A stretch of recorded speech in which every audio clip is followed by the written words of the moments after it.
Have you ever played a game called The Stanley Parable? I think it might be on my Steam wishlist, but no, I have not yet played it. Or I haven't purchased or played it. Oh, okay. Well, you should. I should. It's very good. Well, yeah. And what's it about? Or is that part of the thing is like, you don't know what it's about? Well, I don't want to tell you what it's about. Okay. But it has a narrator, and the narrator is in this. Oh, okay. Yeah. Oh, yes. I think I vaguely remember this. Yeah, the narrator from the Stanley Parable plays the announcer voice who, like, when there's a countdown for unlocking that vault? Yeah. And also just for various other purposes. He's the voiceover in the bank. So that's awesome. I just thought that was kind of interesting because he has a somewhat distinctive sounding voice. Yeah, and it sounded familiar to me. Like I wanted to say it was in Doctor Who before, but I don't know where it would have been. I don't think it was. Okay, maybe it was just a similar sounding one. Yeah, he has his mannerisms are a little bit it's not just completely bland and like flat. It's like 5, 4, 3, 2, 1. Like it's like a person who is being a little arch doing that. Yeah, so yeah. I thought that was fun. Yeah, that is fun. It's funner though if you know the Stanley Parable. I guess it is. So I'll have to play the Stanley Parable and then come back to this episode. Yeah, it's like I said, well worth playing. I will definitely check it out at some point. I never know how long it'll take me to actually get around to playing a game because I have a backlog, and it's a backlog that I will probably die still having. I've given up on all hopes of playing every game I want to play. Well, that's healthy, I think. I think so. Perhaps a little depressing, but also, healthy. Yeah, it'll be fine. I think it will be fine. You'll be fine without having played every game you want to play. Right. Like, if I die having not played Heavy Rain or whatever, I'm sure my life would have not been that much different. Probably.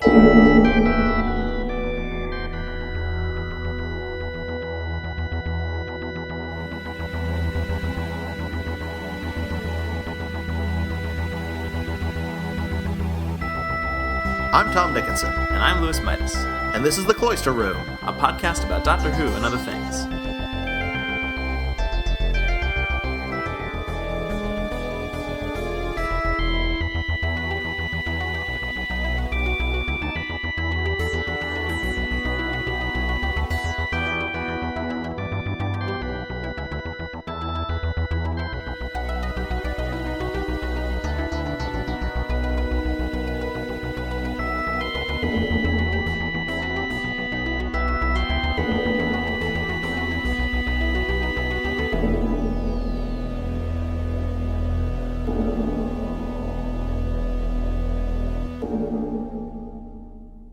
Time heist. Yes. Time heist. The heist of time. The heist of time. Not, as I was hoping, a sequel to Time Flight. Right. That would have been good. If Down in the Vaults had been the master, in a disguise for no one. Yes. That would have been nice, but no. Yeah. There was no Tegan, no Ghost of Adric or whatever. Yeah, no Concord either. No Concord. No. But yeah. So what did you think of Time Heist? I thought it was okay. I wasn't like wild about it. I think I'm maybe a notch above thinking it was just okay. Okay. Like, because I didn't love it, but I did like it. I thought it was enjoyable. It was. Yeah. It was probably the weakest of the season so far.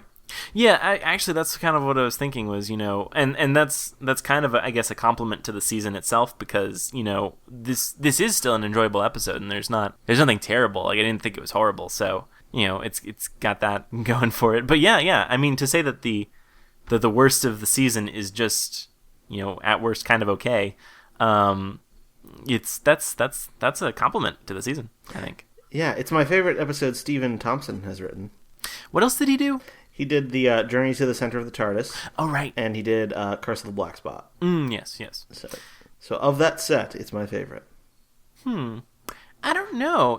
I remember maybe I just have a skewed memory, but I remember really liking Curse of the Black Spot. I don't know. Maybe, Really? Yeah. Well, and I know it's generally looked down upon, but I seem to recall liking it. Well, that's all documented here on this show, so whether or not you liked it is is there for our listeners to peruse if they want. Right. Maybe I liked it. I don't know. I don't really remember. I don't like it now, though. Oh, okay. So it is not aged well, in your opinion? No. Or at the very least. Maybe it was already not well, and it just aged worse. Yeah, I don't really remember what my initial opinion is, but I now regard it as pretty bad. And honestly, I don't feel... You know what? I don't even feel comfortable really saying, how I feel about Curse of the Black Spot, because it has been so long since I watched it, and I feel like no matter what I say, it won't be accurate. All I can say is that I remember liking it. Well, I definitely like this one better than I like that one, personally. Okay. There so your mileage may in fact vary.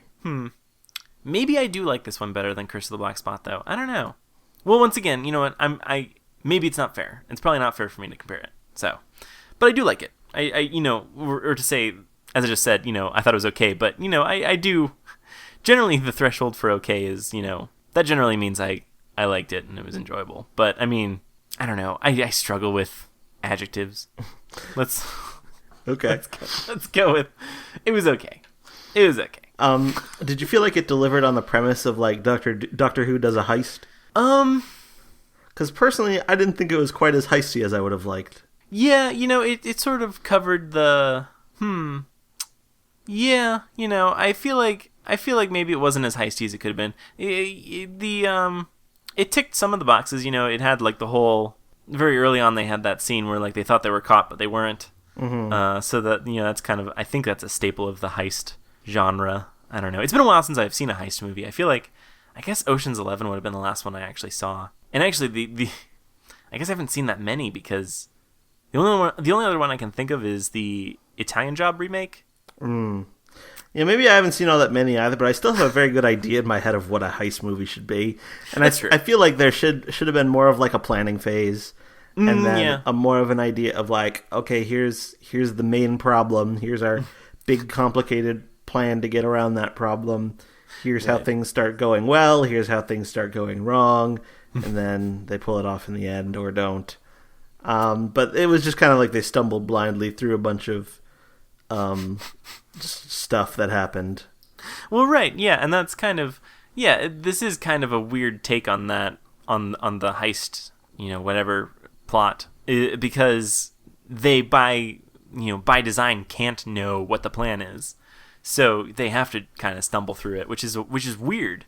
But yeah, and I guess the question is, does that disrupt it? Does that disrupt the feeling of a heist? And I guess in a sense it does, because that's kind of the thing is, they're supposed to have a plan, and maybe you don't know the plan, maybe you're not clued in on everything, like, like in Ocean's 11, you don't really know about the whole whatever switch is happening. I'm spoiling Ocean's 11, but I'm sure everyone's seen it by now. And so I think you, the audience, isn't really clued in on that happening until it is revealed. I'm pretty sure that's how Ocean's 11 plays out. But yeah, but most of the time you sort of know what the plan is and what the target is and stuff like that, and all this stuff. And I don't know. So yeah, I guess not really. The thing is that there was a planning phase. It just happened in like a montage at the very end of the episode. I guess that was supposed to be it. Yeah, and there was no explanation for the plan as to like why it was decided. All right, we need these people. We need like the talents of the two other heist members. And I also thought there should have been more other people involved. Right. That'd be more fun. Yeah. And why those specialized talents were good and worthwhile. I mean, I feel like there wasn't that much of it. Like, their talents never really became all that important. Like, for instance, the mutant lady who could mimic the appearance of someone else. I mean, it doesn't really get used all that much or in all that interesting of a way. So that's true. It's used twice basically. I think. Right. The first initial, whatever, sort of getting into the vault or getting into the building, and then again once we thought she was dead, and then she's actually a guard. So yeah, there's just those two instances, but well, and that's kind of the thing is, there's no getaway driver. Like, don't you need one of those? You're supposed to have one of those, I think. But yeah, and the thing is, like, the way in which her power is used, actually, like, because the first one is she is masquerading as a customer, and no complications arise that would make that interesting. Like, they don't encounter someone who knows that customer. Oh, yeah. There's no legitimate, like, challenge to where she has to prove that she really is that customer. Oh, yeah. It just goes off without a hitch. And then later, when she impersonates the guard or whatever, it seems like that shouldn't be necessary because the other guy who doesn't have that power gets by just fine just by wearing a helmet. So it's like, it just all seems very... it does seem a little contrived, like it doesn't... like, none of it seems all that, like, intricately put together in the way that you would think a heist story would be. Right. Because, you know, and in a movie like Ocean's 11, where, you know, they spend a lot of time in their planning phase, you know, figuring out who's needed, like, okay, well, we're going to do this kind of, whatever, I don't know, the kind of weird scam artist things, like, oh, we need a whatever, I don't even remember what they're called, but, you know, we need this, and this, and, you know, oh, we should get one more so we can do this. And, you know, they have all these different roles, and, you know, it's all very well planned out. But yeah, you're right. It doesn't seem like, you know, and the whole thing with the guard, that was completely improvised, you know? So, you know, and also... But the architect knew it was going to happen. That's true. All right, fair enough. Yeah. Because the architect obviously was the doctor. Right. He didn't have to do any planning at all, actually, because he already knew what he needed. Like, I don't know. This is one of those... I mean, it's basically another, you know, bootstrap paradox or whatever. Yeah. Because he only... Well, not to say that he couldn't have figured out what he needed on his own, but it made things a lot easier that he had already done the figuring. His future self had already done the figuring out, and he didn't have to do any of that. But yeah... Although, you know, it wasn't his future self, it was his past self, but with more knowledge. That's right. You know, yes, you're right. His past self. Oh, wait, so then, no, he didn't... No, wait a minute. Time travel is confusing. The Carabraxus, that's what it was, right? Yes. She tells him all the details, right. and so he goes through and does them all. So it's not like... Oh, yeah. It's not his future self who planned the heist. It's him with future knowledge given to him by the owner of the bank. Wait, was that in... That happened? I don't remember that. I thought she told him everything. I get. Oh, I guess we don't see what she told him, but my assumption is that she told him basically everything he needed to know. Oh, I guess. So. And then he put together the plan based on. Well, because you do see very briefly in the planning montage that happens at the end. You do see him like on a screen, like cycling through a bunch of pictures, and it's got Sai, and it's got what's her name, Sabra, I think, and then it's got the sort of whatever the mark, I guess we'll say, who's used to get in. So we see all those. I assumed he was just like browsing some kind of interstellar Facebook or whatever, and like picking out people who met his requirements. Maybe that's what it was then. Well, I mean, that would, yeah, could be. But I feel like actually the explanation that she told him everything makes a little bit more sense because, I don't know, that seems somehow more likely to me. Maybe not. I don't know. Because we don't see exactly what it is that she says to him. We That's see true. them. She starts up a phone conversation with him, but she doesn't. We don't see the whole thing. So are we to assume that the thing she feels most guilty about, or no, the thing that I guess the only thing that she feels guilty about that she feels the doctor can help is saving these two species of this race that would have otherwise been extinct? Yeah. So that's it, I guess. I guess all of the other myriad awful things she's done, she's either completely okay with or just doesn't feel like it's worth bothering to atone for. Well, right, because she does have apparently at her disposal a time traveler who can literally go anywhere in time and space. She could give him a laundry list of things that he needs to take care of, and she doesn't. Yeah, well, also it's not clear to me, like, I don't know, it just seems he just kind of assumes and happens to be correct that eventually she's going to live to an old age, and then while she's dying she'll feel regret. Right. Which I suppose it turns out to be true, but right. But I don't know that it was inevitable in the way he kind of figured it would be. Well, I guess maybe what he could be trying to, or what assumption he was working under, and I guess what maybe Stephen Thompson is trying to tell us is that people who hate themselves ultimately have a lot of regret, and I guess ultimately live a long time. Maybe powered by their hatred. And so I'm guessing that he sort of, that the doctor sort of was like, oh, I see your hatred, and I feel the same way about myself, and I know I try to atone for the shit I've done, and so maybe he just assumed that she was going to walk that same path. I don't know. That's all I can figure. Is that she? Yeah, and he also assumes she's going to make it out alive. Right.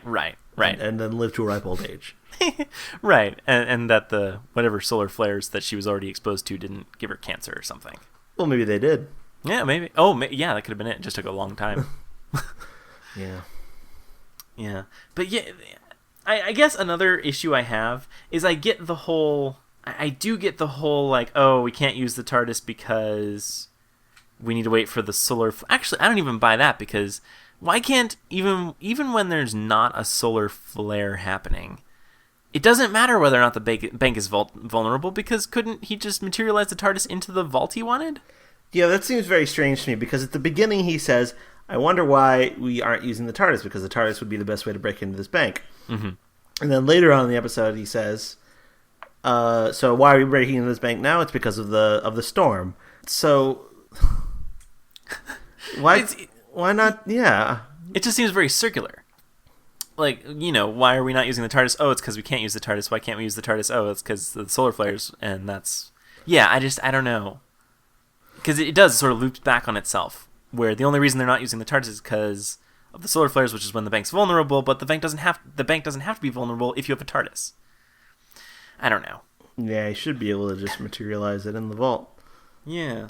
I mean, unless there's something we don't know about, where, like, if the vault is closed, then it's a vacuum, but then you could just extend the air shell, Yeah. I don't know. Yeah, that didn't make much sense, and while watching it a second time, I tried to figure out how it could make sense, and it didn't. Yeah, maybe that requires more viewings. Maybe you need, like, 7 or 8 viewings to figure out why that makes sense. But, yeah, I guess there's really... I can't make sense of it. And there's yeah, and also it also seems a little bit dumb. Maybe just Karabraxis didn't think this all the way through, but, like, maybe, and it doesn't turn out to be a problem in the episode, but it seems like a huge oversight, is that for a bank that requires you to check the only verification is DNA, it seems weird that you would clone yourself and have your clones run everything. Yeah. Because then they could, if one of your clones wanted to screw you over, you could just totally do it easily. And also, they could probably even, like, I don't know, do the standard clone thing where, they, like, I don't know, knock you unconscious and, like, take your clothes or whatever and then pretend to be you, and that's really unfortunate, and how would you even know? I don't know. That's a good question. I just don't know. What did you think of those characters, Del Fox and Karabraxos? I mean, Del Fox seemed like the standard kind of... My favorite thing about Del Fox was the fact that apparently at the beginning of everything she says, she feels the need to reiterate how good the bank is. Because she kept saying things like, the most secure bank in the cosmos. We must act now. Like, to no one in particular, she just starts by saying, like, a perfectly impenetrable bank, and then goes on and says a thing. Like, when she's just talking to, like, her aides who are with her. Presumably pretty well versed, unless maybe they go through aides so quickly, just like they go through clones so quickly. Yeah, maybe. She's constantly, like, people don't even know where they're working. Like, and she's just taking opportunity to make sure everyone's on the same page. Hey, you're working at the Bank of Karabraxos, right? This is just her way of doing that kind of subtly. Or maybe it's just this novelty, because who knows how old this clone is, So maybe the novelty hasn't worn off for her yet, where she still feels like, oh, hey, this is pretty neat. This is the most secure bank in the world, or whatever, or the universe, even. But so maybe she's, I don't know, maybe she's just excited. I mean, yeah, it was. I think like the whole character of Delphox kind of fit and was like, oh yeah, I don't know. It's kind of standard bad guy stuff. It's like, oh, I don't know. I do think it's weird that Karabraxos kind of, because we really just show up at the end. Karabraxos kind of knows, or like, I don't know. I don't know. Just the whole thing with Karabraxos like having this change of heart that we don't really see. I guess what I'm bothered by is that it is kind of like this time jump where like we jump to the end of her life and she's suddenly repentant. Yeah, maybe it's something that we'll revisit later. That could be. I don't know, because you know how like at the end of Series 5, you have this sort of chain of events featuring the one-off characters from previous episodes. Oh yeah, that's true. So maybe he'll do something like that where it'll have something to do with the events in the finale. Yeah, I could see that. That might help. I don't really get the bank. Like, I don't really get, like, this is supposed to be, like, first of all, the most secure bank, obviously, as Delphox constantly repeats. But in addition, it's it's got the wealth of, like, the wealthiest people in, the universe or whatever. Mm-hmm. And that's like its whole, that's like the whole pitch is like, oh yeah, this is where, like, if you could own a star system, you'd keep it here. And, all right. So all these people's wealth wasn't better protected from solar flares. Yeah, you'd think. Like, and you see in the final few scenes, you see that like all the stuff in Karabraxos' personal vault is all just like left there, because obviously she wasn't planning on this. And I mean, I'm guessing I guess maybe they can't predict solar flares, but once again, if you're gonna keep like vast amounts of wealth on like a single planetoid or whatever, aren't you gonna like investigate? Sort of, how stable is this sun, and put in like the very, very best technology to make sure that even if like the sun goes supernova, it'll still be safe. I mean, that's probably not possible, but like short of supernova, make sure everything's going to be safe, It seems like this was a really poorly thought out bank. Yeah, they probably could have done better.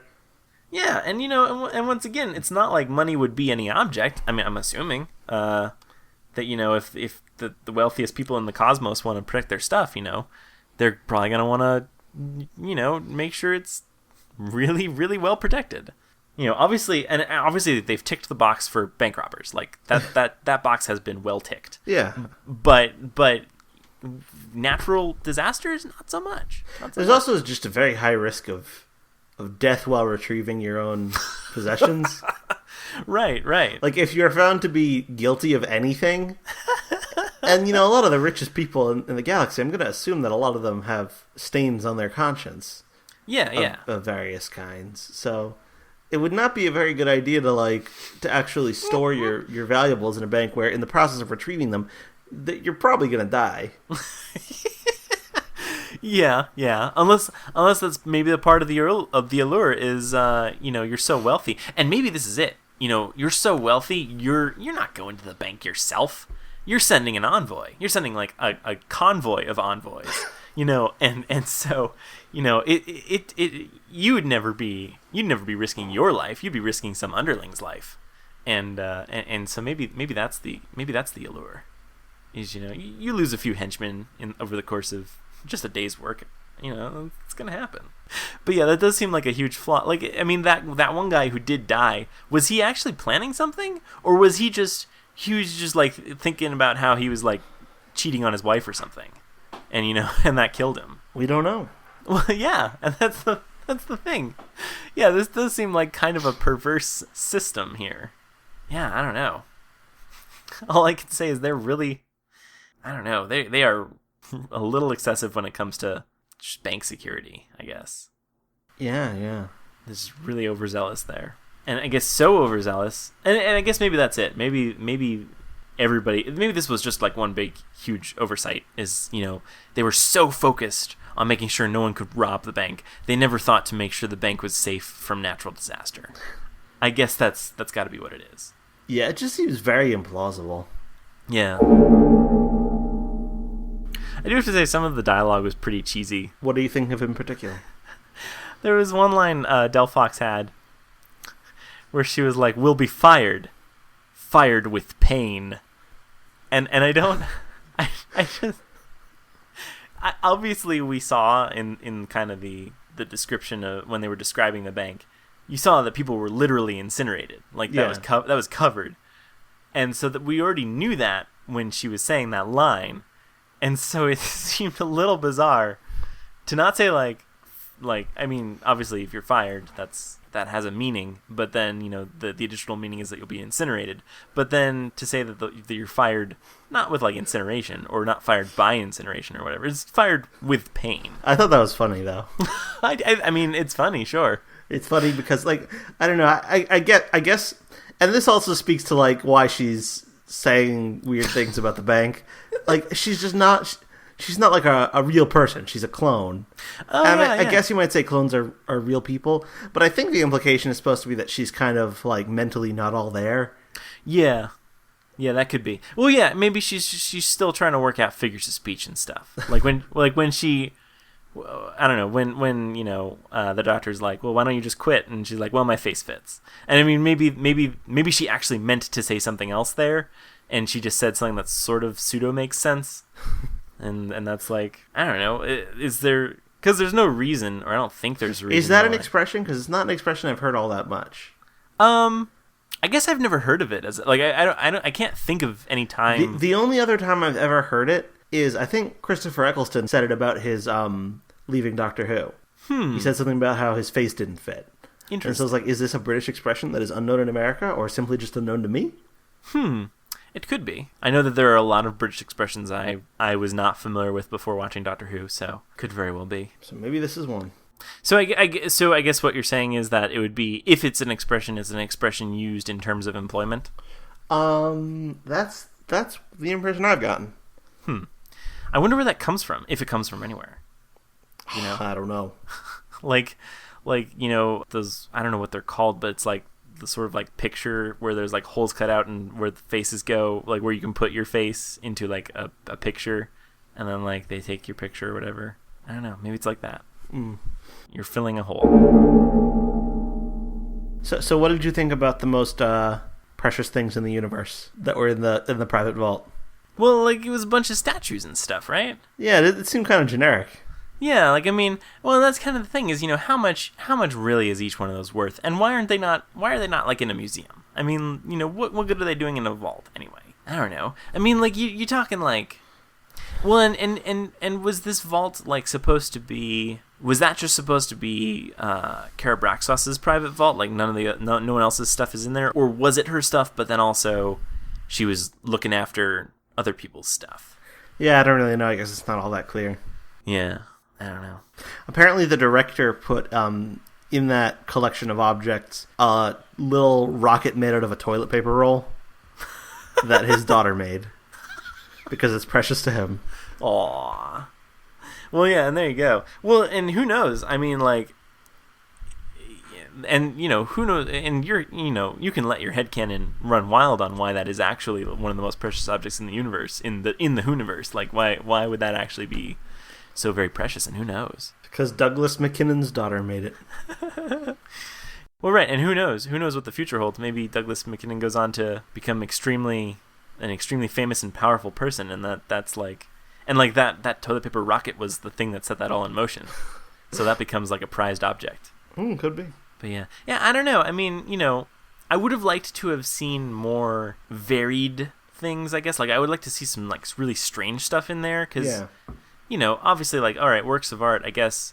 You know, I guess that's kind of the thing that everything always jumps to is like, all right, well, it's, you know, works of art are valuable because, you know, there's only one of them, and this famous painter or sculptor or whomever, you know, they only made so many of these, so, and this is, I don't know, this is one of them, so, you know, obviously it's going to have some pretty high value, but, you know, there's other stuff, there's rare minerals and stuff and whatever, and gems and stuff. I don't know, they could have had a lot of cool stuff in there. Alien fossils. Yeah. Stuff like that. Yeah, kind of like, in weird stuff, you know, kind of like, what's his name had in Dalek, Van Staten had. You know, you can have a collection like that. Or like even stranger stuff, like, you know, the like for instance in Name of the Doctor, you have the Doctor's like time scar. Oh yeah, you could have one of those in there, like a time scar. Yeah, you know, or something weird and mystical like that.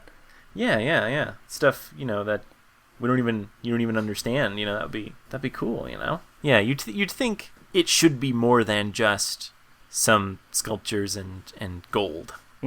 Like, you think you should have more stuff than that. And I guess another thing is, like, the stuff that was in there didn't seem too alien. Like, no, it all seemed very earthy.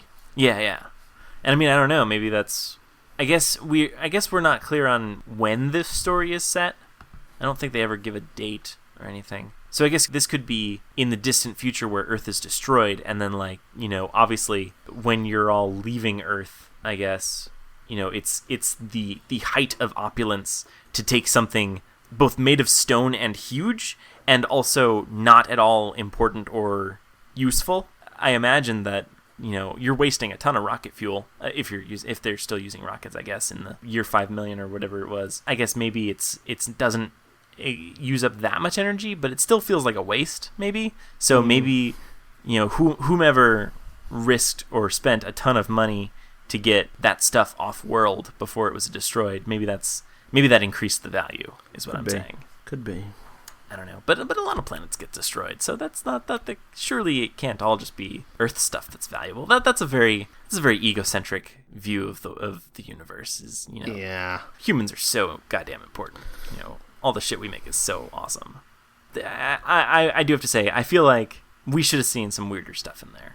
That, like, you know, it's the most rare stuff in the universe. It's gotta have, you know, maybe even like a TARDIS. You know, like if there was another working TARDIS, wouldn't that be cool? Or maybe not even a working TARDIS. Maybe just like a husk. A dead. Yeah. You know, like a or dead a TARDIS. Piece of TARDIS coral. Oh yeah. Like the 10th Doctor was supposedly going to give the other Doctor in Journey's End. Oh yeah. That's right. That would be really cool if you could just like have like a fragment of one of the coral pillars. Yeah, that would be awesome. And that's the kind of stuff like that is a rare thing. That is something that would be hugely valuable, especially if you could somehow use it to grow your own TARDIS, you know? Which, who knows if that would actually be possible, but it would be a cool thing to try to do. Well, I mean, TARDISes aren't real, so it's not possible. In fiction, anything is possible. So we don't get a mention of Missy or Heaven. Yep, once again, none of that. Yeah. But we do get, once again, a mention of the woman in the shop. Yes, I thought that was interesting. Yeah, because I feel like they're bringing that up for a reason, you know? They definitely want to address it, I guess. I guess that will be important. Yeah, I guess that, and they want to bring it up and keep reminding us about it before they do that, because if they had not kept reminding us about it, then when all of a sudden it's revealed in Death in Heaven or whatever, and most of the audience would be like, what? Well, right, because when that initially happened, yeah, it was weird that, yeah, Clara just went to the shop or whatever and got this number that happened to call the TARDIS. But I mean, you know, she could have accidentally written down, you know, a 5 when it was supposed to be, I don't know, like a 2 or something. I don't know, other numbers that could be easily mistaken for other numbers, and, you know, that just happens to be like a 1 when it should have been a 7 or something. Who knows? But, like, a mistake is a perfectly reasonable explanation. Like, I mean, obviously a huge coincidence, like enormous coincidence, but not necessarily out of the realm of possibilities. Because then you could just sort of say, like, well, the universe was trying to get them together or whatever. I don't know. And that's, I guess, and I don't feel like there needs to be an explanation beyond that, but I mean, I don't know. If there has to be an explanation for everything, then I guess I'm guessing that it's Missy. Yeah, that stands to reason. And I'm also guessing that the reason she has the Doctor's number is because the Doctor's little note that he writes in this episode that says, I'm a time traveler on one side and has his number on the other side, somehow, you know, that stays in Karabraxos's hands, but somehow makes its way into someone else's hands. That's my guess, though. Yeah, that makes sense. That's kind of like a, I don't know, relic or whatever that's sort of, it's passed on and becomes this sort of important thing where, you know, you need to get in touch with the Doctor. Here's like the only surviving document that, you know, tells you his number.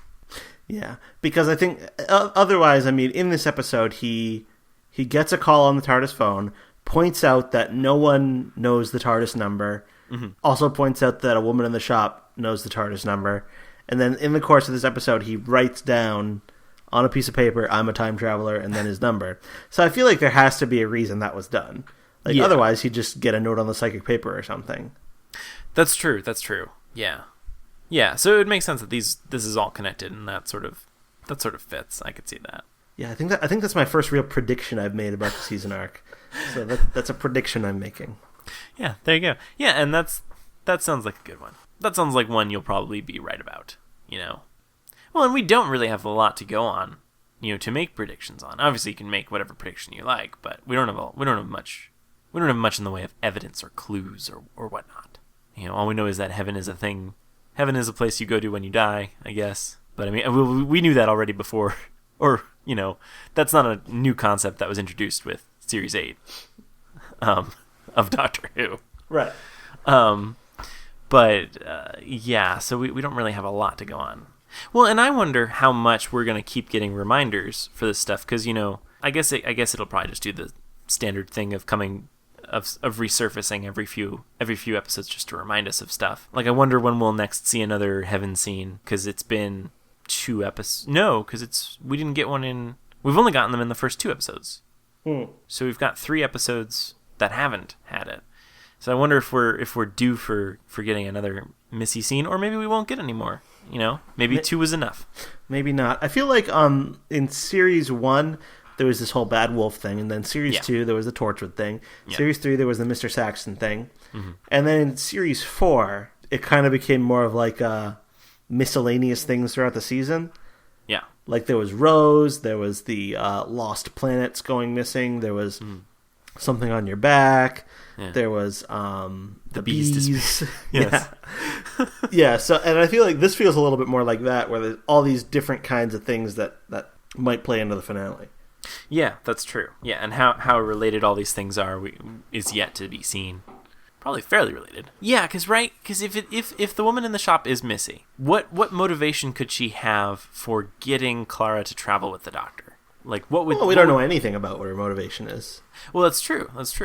Except that it seems that she knows the Doctor and maybe hates him. Who knows? We don't know that really. We don't. I'm assuming she feels something.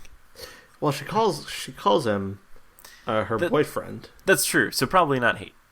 Probably the opposite of hate, whatever that is. What I would like her to be is there's a character called Iris Wildtime. Are you familiar with Iris Wildtime at all? I am not. Have you never heard the name even? Not even heard the name, no. Okay, so Iris Wildtime is a character that originated in the 8th Doctor novels. Okay, and then also featured in some Doctor Who Big Finish audios, and then got an audio series of her own. She's a time traveler who is maybe also a Time Lord, but then again, maybe not. Claims to have... the premise of her character is she's the one who's really had all of the adventures the Doctor only claims to have had. So, like, all of the things in the show that we've seen the Doctor do are fictionalized versions of her adventures. So the Doctor is basically like Gilderoy Lockhart. Yes. Okay. So, and she believes the Doctor to be in love with her, and thinks that she and the Doctor are destined for one another. And she's a very, like, comical, over-the-top character who drinks a lot, has had all kinds of very strange things happen to her, and travels in a time machine, which may or may not be a TARDIS, that is shaped like, I don't know, I think it's like the number 22 bus to Putney Common or something like that, and is smaller on the inside. That's great. So my hope is that this is Iris Wildtime, but I don't think it is. That would be great, though. Well, yeah, and it seems to be a habit of past seasons that they sort of pick and choose and sort of pull some stuff, maybe not big things, but small things out of other media, so that could very well be, maybe it's time for Iris Wild. What is it? Iris Wildtime. Iris Wildtime. Time for Wildtime. I think it might be. But, from what we know so far of Missy, that kind of fits. Yeah. She could very well be. Yeah, she's just very strange and over the top, and thinks that the Doctor is her boyfriend. So that's all the evidence I need. Yeah, there you go. Yeah, we're all set. And really, I mean, I do think it's more fun to be a new character, and that seems like probably. I mean, I'm sure it's probably at least to some extent an original character, but it is fun to guess and think who it could be that already exists. Because, it's no fun to guess it's someone you've never seen before, because what good is that? Yeah. I don't know if it's been in any previous Next Time trailer, but in this Next Time trailer, it featured I Am the Doctor, and I'm really hoping it's not in the actual episode. I didn't even notice that. Yeah. Maybe it's just that I'm so used to hearing it that it had no impact on me. Well, right. I was taken aback because, it almost felt wrong, because it was... That's for 11. That's 11s. Don't give that to 12. 12. Yeah. 12 should either have his own or none at all. Don't give him I Am the Doctor. I don't know. It's so strange because I mean, obviously it was introduced at the same time that 11 was introduced, but I that's so ingrained in me that's the 11th Doctor's. That's his music. That's his theme. Well, it is, and I don't know. I think it'd be strange to use that again, but yeah, it probably is just a trailer thing. Yeah, I would imagine so. Like, for instance, we remarked on how the trailer for Listen featured a musical cue from Series 1. That's right, and that did not appear in the episode. Okay, yeah, I still don't know and I haven't gone back and listened to either the soundtrack or the trailer, but I don't know what that sounds like, so I wouldn't have known when watching Listen if it was the same thing, but that's really a failing on my part. It really is. Yep. Capaldi was good in it. He was good. He was very good. Yeah, I liked him in it. I thought his and Jenna Coleman's performances were very good. Yeah. I at this point I think I've by now fully embraced Capaldi as the Doctor. Yeah. So now having felt that way now, maybe I'm looking forward to going back and rewatching the previous episodes where I wasn't quite feeling it. Yeah. And getting maybe a new perspective on those. Yeah. It's always good to have a new perspective. Mm-hmm. But I'm also looking forward to further episodes. So. Well, yeah, and that's kind of the thing is, it definitely feels like Capaldi is the Doctor now. Like, to me anyway, it definitely feels like I mean, obviously there's been a bunch of people who've played the Doctor, but I mean, Matt Smith was so much the Doctor in my head for the longest time, and it was kind of weird how that was almost instantaneous in the 11th hour, how this guy is absolutely the Doctor. He's totally so much the Doctor, and it's kind of weird. It was kind of weird in Deep Breath how I still kind of felt like that. I mean, a little bit when in the phone call, it kind of felt like, I don't know, as weird as it is to say, it felt like Matt Smith was still more the Doctor than Peter Capaldi was. Mm. But at this point in time, you tell me to picture the Doctor, and I think of Capaldi, or at the very least, I see Capaldi and I think, oh, hey, that's the Doctor. So it's sort of, I don't know. Now it seems like it's sunk in, I guess. Yeah, I think so too. So yeah, now I don't want him to leave. So I hope he doesn't ever. Well, I don't know. I mean, because I was thinking before, I think a lot of people have been wondering how long he intends to stay. Mm-hmm. And when we found out that an actor of his kind of standing, he's a very experienced, reputable veteran actor. Yes. So it was kind of wondered whether he would do the Christopher Eccleston thing and just be one and done. Well, right, yeah. So I kind of hope not. Well, yeah, because that's the thing is, the people who've stayed longer, at least in the new series, have been ones who weren't really even if they'd been in stuff, they weren't terribly well known, and they weren't I don't know, super famous or whatever. And yeah, so it does feel a little bit. It seems a little bit weird. It seems like this is almost not a gimmick, but this is kind of this is just a nice little novelty we have for a season. We got this really cool actor who's been in a lot of stuff and is pretty famous. He's in the role and he's going to do stuff with it, and then we'll move back on to unknowns, and it feels like that's what's going to happen. But I mean, or that's what could happen. That seems like a reasonable thing to happen. But I don't know. I hope not. And and to counter that, I guess, is the notion that Capaldi is a huge fan and has been a huge fan since his childhood. So that alone could compel him to keep going, just like David Tennant was a huge fan and kept going. Yeah, well, at the very least, he has been announced as being attached to the Christmas special, so... That's right. And here's the thing: would they really put another regeneration into another Christmas special? Because we all know how the last one went. It was very well liked, except for a few people. Well, I think they would if they had to. I suppose so. I don't know. Couldn't they do a Time in the Rani where they just have Capaldi bump his head on the console in the first episode of Series 9 and then turns into someone else? I would not want them to, but... Yeah. It would be interesting, though. Like, they could probably get away with having the Doctor regenerate and not having any publicity around it. Mm-hmm. Like, have it be a surprise. Yeah. Because they haven't started filming, or they won't have started filming Series 9 by the time the Christmas special airs, so they could get away with it. Yeah, that's true. If they wanted to. If they really, really wanted to. But I kind of hope they don't.